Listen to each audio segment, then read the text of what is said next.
Okay, let's dive in.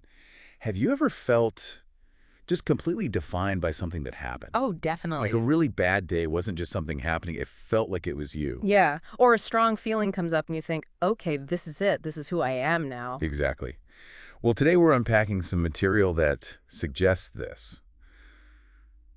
This really powerful sense of identification. It might actually be where a lot of our struggle comes from. hmm We've got sources that really challenge that boundary we draw, between events, feelings, and our deeper self. And what these sources are getting at is this core human tendency. It's a kind of, well, a profound psychological mix up, A really. mix-up. Yeah. They explore how we often confuse who we are, or maybe who we aren't, fundamentally with the things that just happen to us or happen inside us. It's Well, like mistaking the movie that's playing for the actual screen it's on. right. Okay. I like that analogy. And the material, it offers some really potent ways to look at this. The goal is to help us untangle ourselves a bit from that constant flux, life, emotions, everything. So our mission here in this deep dive is to step through these ideas together.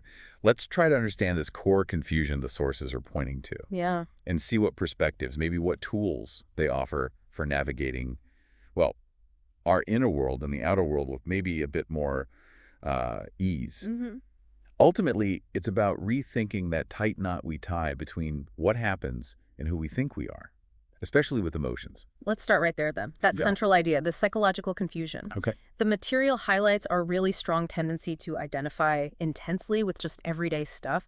A traffic jam happens and Ah. suddenly you are an angry If person. you make a mistake at work and you are a failure, not just that you made a mistake. Precisely. And the sources, they call this a psychological illusion. And allude. Yeah, the feeling that we are the event, we are the experience, instead of just being the awareness, the consciousness that's experiencing it. It feels so real, though, like the event just defines your whole being in that moment. It absolutely does feel real. And the sources suggest that to even start seeing through this illusion, we might need to soften some of our usual ways of thinking. Like what?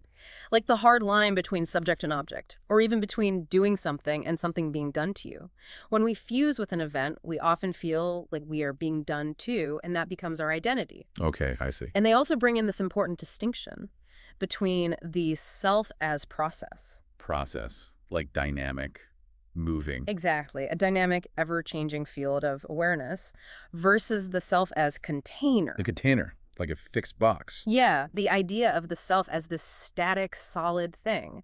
And our common confusion often traps us into seeing ourselves as that fixed container, right? Where our identity is just whatever happens to be inside it at that moment.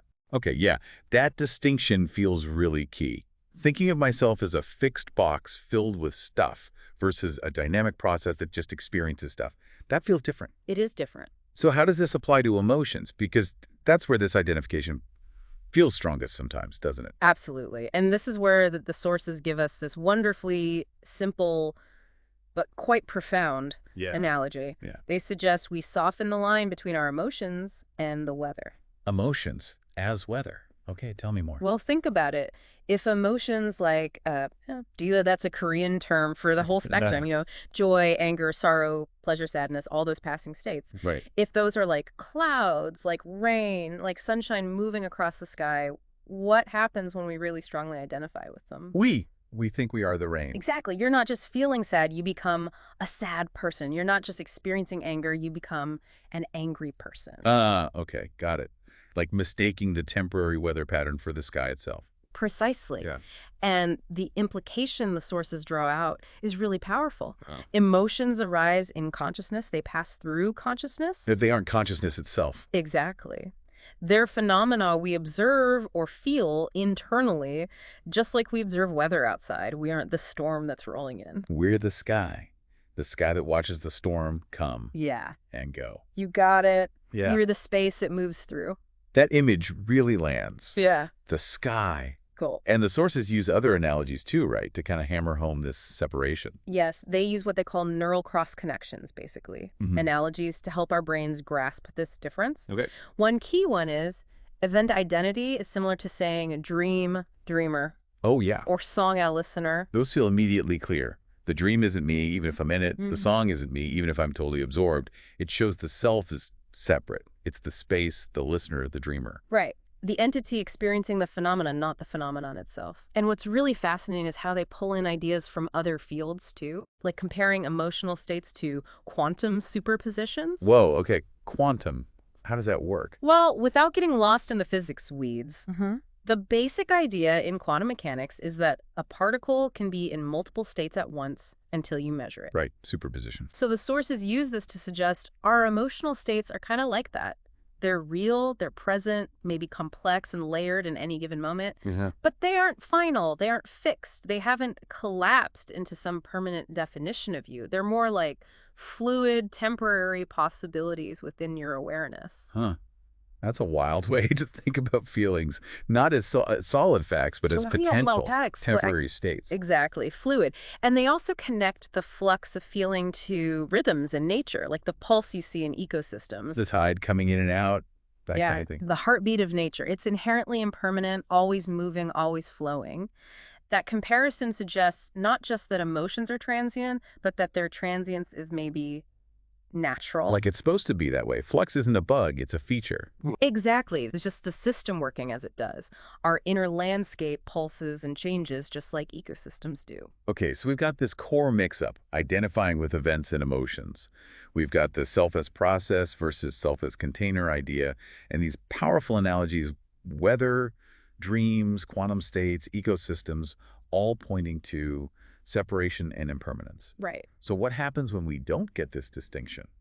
When we stay fused? Well, that often leads to what the sources call unnecessary recursion. Unnecessary recursion, meaning? Getting caught in loops, mental loops that don't actually go anywhere useful. The classic example is worrying about worrying. Oh, yeah, been there. Or getting angry about being angry. Exactly that. You're just feeding the cycle. And the sources connect this to older wisdom traditions. Absolutely. They see the same insight about the futility of these loops in things like Tibetan proverbs or Zen koans, which are designed to kind of short-circuit rigid thinking. Right. And Stoicism, too. Yeah, the Stoic focus on controlling your reaction, not the external event itself. The common thread is recognizing these loops are unproductive and finding ways to step out. But they also link it to AI. That seems like a leap. It does, doesn't it? But think about error correction in AI or computing. Okay. An algorithm detects when it's stuck in a loop, right? Or producing garbage output. And it has routines to break that cycle, try something else. I see. So the mind's tendency to loop worrying about worrying is like a processing error. In a way, yeah, it's a self-feeding cycle. Recognizing the pattern is the first step to creating your own kind of internal error correction. It just highlights that getting stuck is a fundamental challenge, whether you're a human mind or, a complex algorithm. That's actually a really helpful, if unexpected, comparison. Recognizing and disrupting bad cycles. And this connects to cognitive science concepts, too. It does. The sources bring up cognitive fusion. Fusion, like merging. Exactly. The mind merges with thoughts and feelings. It treats them as literal truths or commands instead of just mental events passing through. So when you're fused, the thought, I am a failure, is reality. Right. And the feeling of anxiety is you being an anxious person, period. So how do we diffuse? Is that the term? That's it. Cognitive diffusion, it's presented as the antidote. And they use another great analogy here, psychological Aikido. Aikido, the martial art. Yeah.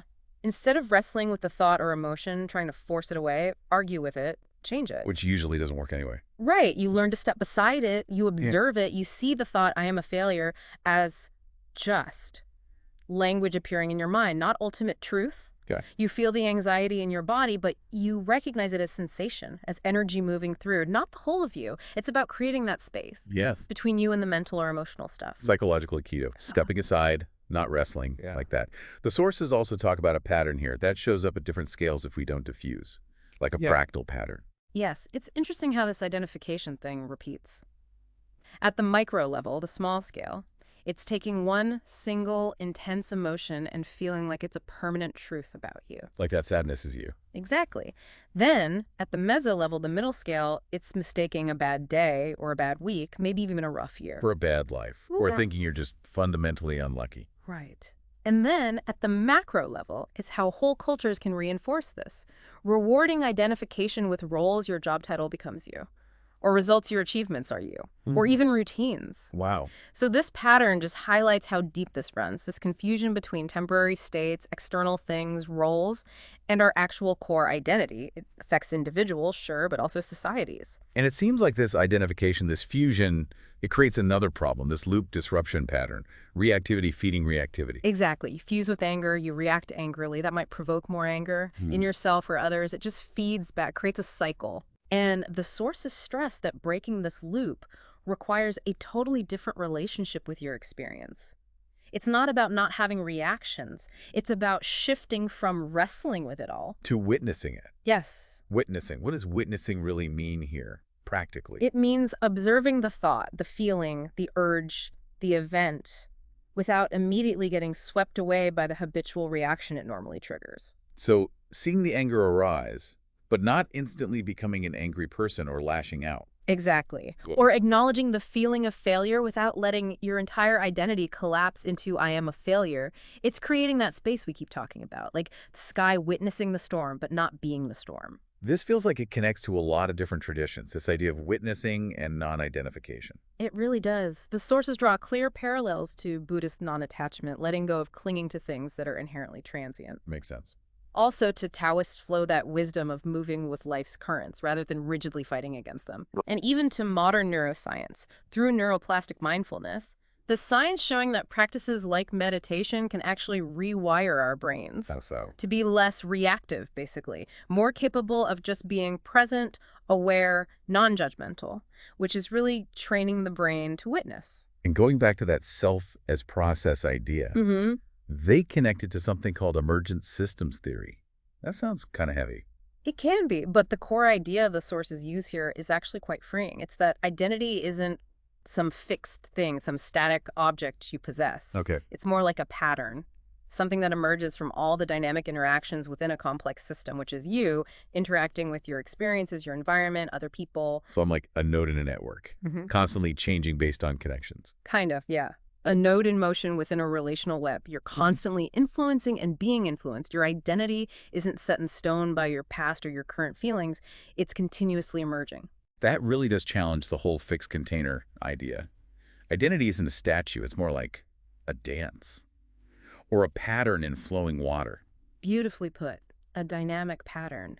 And all these ideas, these threads from weather to quantum physics, ancient wisdom to modern science, they all seem to weave together, pointing towards one central shift in perspective. Which is captured in that core metaphor, right? The one they really crystallize it with. You are not the weather of your life. You are the sky it passes through. That image is just Yeah. incredibly powerful. The weather, there's the change, the events, the thoughts, the messy, wonderful, difficult emotions. Constant flux. But the sky. The sky is the backdrop. Vast, unchanging, the space where it all happens, the silent witness that's always there, totally untouched by the storm or the sun or the clouds just drifting by. And the invitation here, it's crucial to understand, isn't about eliminating emotions or avoiding life's difficulties. That's impossible and probably not even desirable. The invitation is to decentralize them, to recognize deeply that feelings will arise, things will happen, but they don't have to occupy the absolute center of your being. They don't have to define who you fundamentally are. Worry might knock on the door. But you don't have to invite it in for tea and crumpets. You can just notice it's knocking. It's about changing the relationship, not getting rid of the experience. Yeah. And the sources suggest a practice for this. Existential Aikido. Yes. Just like in martial arts Aikido, where you use an opponent's energy instead of meeting force with force. Existential Aikido uses the energy of the emotion or the difficult event by not resisting it head on. It's learning to let feelings move through you, like wind moving through bamboo. Okay. Wind through bamboo. You hear the wind, right? You see the bamboo bend and sway. You feel the movement, but you don't try to grab the wind. You don't try to hold the bamboo rigid against it. You just allow the passage. You allow the passage without grasping, without holding on. It embodies that non-resistance, that allowing of transience, just like the sky allows the weather. And there's a mantra, a phrase to anchor this. A very simple but really liberating one. Okay. Yo-yo. Okay, can you translate that? It translates to, I am not what happened to me. I am not what happened to me. Wow. Yeah. It's like a declaration of independence, isn't it? From the Dang. power of events and internal states to define you. A reminder that your core self, your essence, is separate from the whole passing show. Just saying that I am not what happened to me. It does feel like it creates a little bit of breathing room instantly. hmm So the outcome then Mm. of embracing this perspective, of maybe practicing this existential Aikido, using that mantra, Hmm.